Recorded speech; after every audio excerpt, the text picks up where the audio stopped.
Good day each and everyone.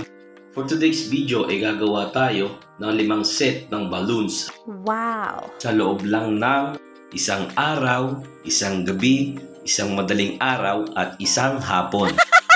Sus, ang tagal. Kaya iniimbitahan ko kayo na panoorin at tapusin ang aking video. Unang set, motocross ang tema. Nagsimula kami dito ng alas 10 ng umaga. Kaya kasisimula pa lang ay inabutan na kami ng oras ni peligro. Kaya kami ay kumain na.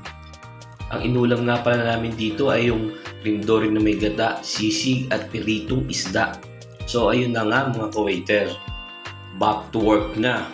Ito nga palang unang set na ito ay sa hapon pa namin gagamitin. Kaya hindi muna namin tatapusin. Sinigurado lang naman namin na meron na kami nagawa para kinabukasan ay hindi na kami mabitin. Ang sumunod na tema nga pala na gagawin namin ay si Alice Wonderland. Parehas lang ng proseso ng paggawa pero ito ay may katagalan. Mas marami yung lobo nito at may kadiwaraan. Bukod sa marami ng lobo, tutusukan mo pa ng bulaklak yan. Yung bulaklak may tulis sa dulo. So ayun, puputok pa yung lobo. Hindi naman sa nagre-reklamo pero sinasabi ko lang yung totoo. Gabi na pala. Kaya pala kumakalam na yung mga sikmura namin. Time check. 5:42. Hindi na nga pala namin na-videohan yung nainan namin na siomai rice. Sa siomai rice lang nagkatalo na. Sa halagang 40 pesos. Lumakas na naman ng aura. So ayun mga ka-waiter. Natapos na namin ang pangalawang set. Dumako na tayo sa hall 2. Tirahin na natin yung pangatlo. Yung pangatlo nga pala namin na gagawin. Ang tema naman niya ay bear.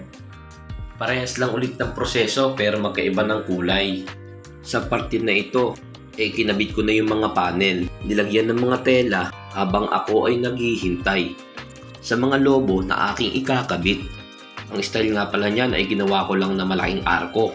Sapagkat sa gitna ng malaking arko ay lalagyan ko siya ng 2 oso. So ngayon, ano nang gagawin natin?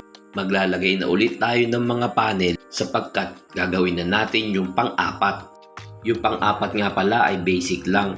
Ang gagawin natin dito ay 4 na pillar, 2 arko at mga ane-ane kwang. Sound check. Sound check. Napag-abutan na naman ng gutom. Aba, hindi pala mabisa yung siomai rice. Sa bagay, 1 cup ng kanin, 5 siomai, 10 pisong sagugulaman, tumagal na ng 5 oras. So dahil sa nabusog ako sa noodles na kinain ko kani-kanina lang, ay papakita ko kayo ng magic. Woo!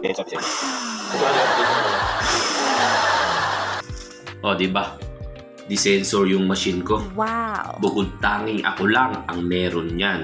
Amazing. Yung iba dipindot lang. Incredible. So ayun na nga mga ka-waiter. Tapos na natin pagpatong-patungin yung 4 na set ng lobo. Dadako na tayo sa hall 4 kung saan titirahin natin yung pang-5. Sa wakas, nag-exist na siya. Si paring Rodel nga pala. Siya lang naman yung nagpalobo ng humigit kumulang na 7,000. At ang gamit lang niya ay straw. Joke lang. Yung pang-5 set nga pala ay hindi ko na ganong na-videohan. Nato na kaming gahol sa oras. Pagod na ang aming katawan. At gusto na naming umuwi sa kanya-kanya naming mga pamilya. Babalikan na lang namin yan pagkatapos ng event mga after lunch.